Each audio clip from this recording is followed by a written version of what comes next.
Hello भाई लोग, मैं हूँ फैक्ट भाई। और अगर मैं कहूँ प्यार के पंछी अलादीन और जैस्मीन असल में भाई बहन है तो यही नहीं, निंजा हथौड़ी के एक एपिसोड में भूत है तो मिकी माउस के एक एपिसोड की कहानी शापित है। अगर बचपन के फेवरेट कार्टून्स का ये सच जानकर आप हैरान हैं तो दिल थाम लीजिए, क्योंकि आज फैक्ट भाई आपके फेवरेट कार्टून्स के ऐसे ऐसे डार्क एपिसोड्स लाया है जिन्हें बचपन की नादानियों में आप जान नहीं पाए और आपके साथ बेईमानी हो गई। मेरे साथ अन्याय हुआ है, मेरे साथ अन्याय हुआ है। इसीलिए आइए बिना देरी के शुरू करते हैं। नंबर 1, मिकी की अजीब दुनिया। जिन कार्टून को देखकर बच्चे पहले सोते थे अब वही देखकर रोते हैं, और शायद इसीलिए मिकी ने भी कई मासूम बच्चों को रात भर जगाया था, जिसका जिम्मेदार है उसका एक एपिसोड मैड डॉक्टर। इस एपिसोड में मिकी प्लूटो को एक पागल डॉक्टर से बचाने जाता है, मगर डरावने खंडर घर में हड्डियों के अलावा आपको कुछ भी नहीं दिखेगा। इनफैक्ट इसमें मिकी मरते मरते भी बच जाता है, हालांकि ये बस उसका सपना होता है। पर बस यही नहीं, मिकी का शापित और डार्कनेस भरा वीडियो भी है जहाँ वो बस चल रहा है और हंस रहा है। लेकिन बच्चे ऐसे कार्टून से दूर रहें, इसलिए मिकी को कई कंट्रीज ने बैन कर रखा है। मगर बैन का सिलसिला सिर्फ मिकी के साथ ही नहीं है, ढोलकपुर के भीम के साथ भी हुआ। और छोटा भीम को बैन करने के पीछे की वजह उसकी मारपीट, बदमाशी और रिवेंज वाली स्टोरीज हैं। हालांकि इंटरनेट पर कई लोगों ने छोटा भीम के डार्क मीम्स भी वायरल किए हैं और शायद बच्चों पर इसका गलत असर भी हो सकता है। नंबर 2, शिनचैन फोन उठाओ। एक 5 साल के बच्चे की लाइफ में कितने एडवेंचर हो सकते हैं ये शिनचैन देखकर पता चला। लेकिन शिनचैन का एक राज ऐसा है जिससे आज तक कोई पर्दा नहीं उठ पाया है। बात उस एपिसोड की है जहाँ शिनचैन की मॉम मित्सी बाहर गई होती है और शिनचैन हिमावारी के साथ होता है। तभी कमरे की अलमारी से कुछ आवाज आती है और शिनचैन तो शिनचैन है, वो उसका दरवाजा खोलता है। सारा सामान गिरता है और उस सामान में मिले फोन की घंटी सुनकर शिनचैन फोन उठा लेता है। पर फोन उठाते ही दूसरी तरफ से एक लड़की गलती से फोन लग गया कहती है और फोन कट जाता है। और शिनचैन को सोचे उससे पहले मित्सी घर आ जाती है और शिनचैन के पूछने पर उसे पता चलता है कि उसके पिता का ये पुराना फोन खराब है जिसमें बैटरी भी नहीं है। पर अगर ये सच है तो शिनचैन ने बात किससे की? नंबर 3, नारुतो और दर्द की कहानी। नारुतो देखने वाला हर एनीम फैन उसके माता पिता के बिना बीता बचपन और उसके चलते नारुतो के होकागे बनना की जिद और कभी हार ना मानने की कहानी से रूबरू है। और अगर आप गौर करो तो आपको नारुतो में ऐसे कई कैरेक्टर्स मिलेंगे जिनका बचपन ऐसे ही किसी दर्द भरे रिश्ते के घाव का शिकार है। जैसे व्हाइट पास एडन एम्बिशन एपिसोड में नजर आया कैरेक्टर हाकू। उसके बीते कल में झांक कर पता चला कि उसके पिता जिसे हर मुश्किल में उसका साथ देना था, उसी ने हाकू से उसकी माँ को छीना और हाकू को मारना चाहा। और जब वो अपने पिता के चंगुल से निकला तो वो जाबुजा का शिकार हो गया, जिसने उसे निंजा तो बनाया पर उस पे जुल्म भी किए। और नारुतो के दोस्त ससुके की कहानी में उसके माँ बाप और उसके पूरे क्लैन को खत्म करने वाला कोई और नहीं उसका भाई रहा, जिसने अपने जेंजुत्सु से ससुके को 72 घंटों तक बार बार उसके माँ बाप के मौत का मंजर दिखाया, जिससे वो उम्र भर के लिए मानसिक पीड़ा का शिकार हुआ। नंबर 4, जेनी ने बिगाड़ी अलादीन की कहानी। अगर फैक्ट भाई गए कि अलादीन और जैस्मीन डिज्नी के कपल दिखाए तो गए हैं, पर ये असल में भाई बहन है। आपका जादू से विश्वास उठ जाएगा, पर ये फैक्ट भाई नहीं सबूत कहता है। अब देखो, बचपन वाले अलादीन की कहानी फिल्म के रूप में 2019 में आई थी, जिसमें अलादीन जेनी से जैस्मीन को पाने और राजकुमार बनने की विश मांगता है और जेनी उसे पूरा करता है। पर यही है कहानी का ट्विस्ट, क्योंकि फिल्म में जैस्मीन और अलादीन दोनों की माँ बचपन में गुजर चुकी हैं। अब हो सकता है ये कोइंसिडेंस हो, तो ये देखो। My mother taught me that song. Mine too.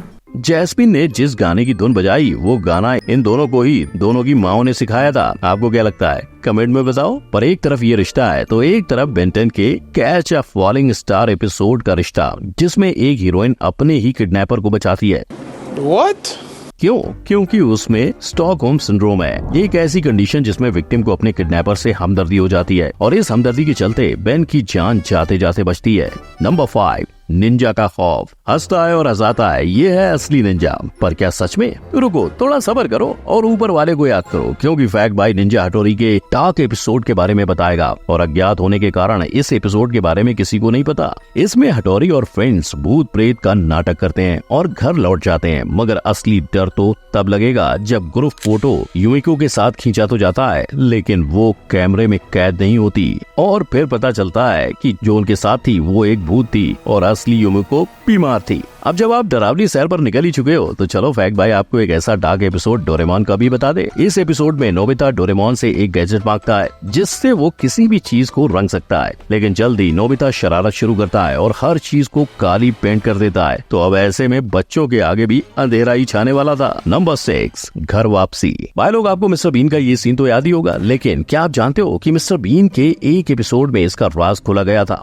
कहानी शुरू होती है मिस्टर बीन के हमशक्ल से जो उसकी ही गर्लफ्रेंड को पटा लेता है, बड़ी शरारत करता है और फिर अपने घर जाने की ठान लेता है, यानी अपने खुद के प्लेनेट पर। जी हाँ, इस एपिसोड में साफ बताया जाता है कि मिस्टर बीन एलियन है। इनफैक्ट इस एपिसोड में आपको एक नहीं 100 मिस्टर बीन देखने को मिलेंगे, पर अंत में मिस्टर बीन को धरती पर ही छोड़ा जाता है। तो शायद इसीलिए आज तक हर किसी को यही लगता था कि ये पेचीदा कैरेक्टर कोई साधारण इंसान हो ही नहीं सकता। Number 7, no adventure time. जब एक शो बच्चों का होने के बावजूद 3 मिलियन व्यूअरशिप पर पहुंचे तो समझ जाओ कि ये कार्टून बड़ों के लिए भी बनाया गया है और शायद इसीलिए इसे टीवी पीजी का दर्जा दिया गया था। पर आज हम एडवेंचर टाइम के उन सीन्स की बात करेंगे जो कभी टीवी पर नहीं होने चाहिए थे, जैसे शो में कैरेक्टर का इंसानों का मांस खाना, कैरेक्टर का अपने हमशक्ल को खाना, तो कभी प्रिंसेस को बचाने बाकी प्रिंसेस को मार देना। ये है एडवेंचर टाइम के वो एपिसोड जो न सिर्फ डार्क पर घिनौने भी हैं। इतना ही नहीं, इस शो में अश्लील चीजों को भी बढ़ावा दिया जाता है। तो भाई लोग, क्या ये सब जानने के बाद भी आप अपने बच्चों को ऐसे कार्टून दिखाना चाहोगे?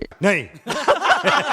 नंबर 8, टॉम का स्वर्गवास। टॉम और जेरी बोले भले ना, लेकिन इनकी मस्ती खूब बोलती है, जिसने हम सबके बचपन को खुशियों के शोर से भरा। लेकिन इनके एक एपिसोड में ऐसा डरावना सच है जो आपका दिल दहला दे। यहाँ टॉम एंड जेरी के झगड़े में टॉम भगवान को प्यारा हो जाता है। ऊपर पहुंचकर उसे स्वर्ग एक्सप्रेस दिखती है, तो वो वहाँ पहुँचे उससे पहले रिजर्वेशन की खिड़की पे बैठे अंकल का सीन आता है, जो हर गुजरने वाले से गुजरने की वजह की बात करते हैं। और यही नजर आते हैं ये छोटे बिल्ले फ्लफ, मफ और पफ, जो एक बंधे हुए बोरे से निकलकर ट्रेन की तरफ दौड़ जाते हैं। यानी इन तीनों को किसी ने बोरे में बांधकर पानी में फेंक दिया था। और अगर इस कहानी ने आपका दिल पसीजा तो फैक्ट भाई बता दे कि असल जिंदगी में लोग बैग में पत्थर डालकर बिल्लियों को मारने से नहीं चूकते। रही बात टॉम की, तो कई पापड़ बेलने के बावजूद तेल में उसके पकौड़े तले जाते हैं और ऐसा होते ही उसका सपना टूट जाता है। पर वहीं टॉम एंड जेरी से इंस्पिरेशन लेकर बनाए गए ओगी एंड द कॉकरोचेस का एक फैक्ट सुनकर आपका सच से भरोसा टूट जाएगा। असल में जैक, जिसे इंडिया में ओगी का बड़ा भाई दिखाया गया है, उसे कई देशों में ओगी का कजिन और नेबर बताया गया है, जो ओगी की ट्विन सिस्टर मोनिका के साथ रिलेशनशिप में है। नंबर 9, ऐश ना कर पाएगा ऐश। और मेहनत करने के लिए तैयार हो? पर बेचारा ऐश यहीं पर मार खा गया था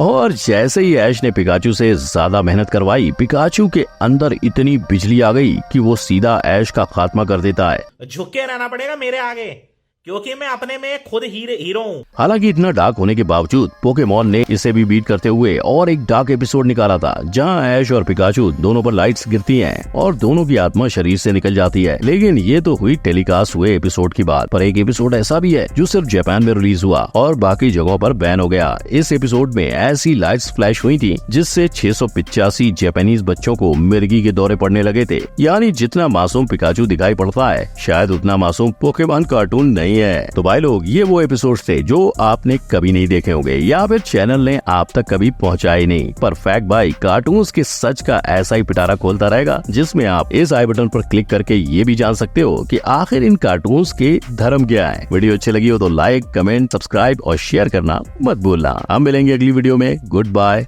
जय हिंद।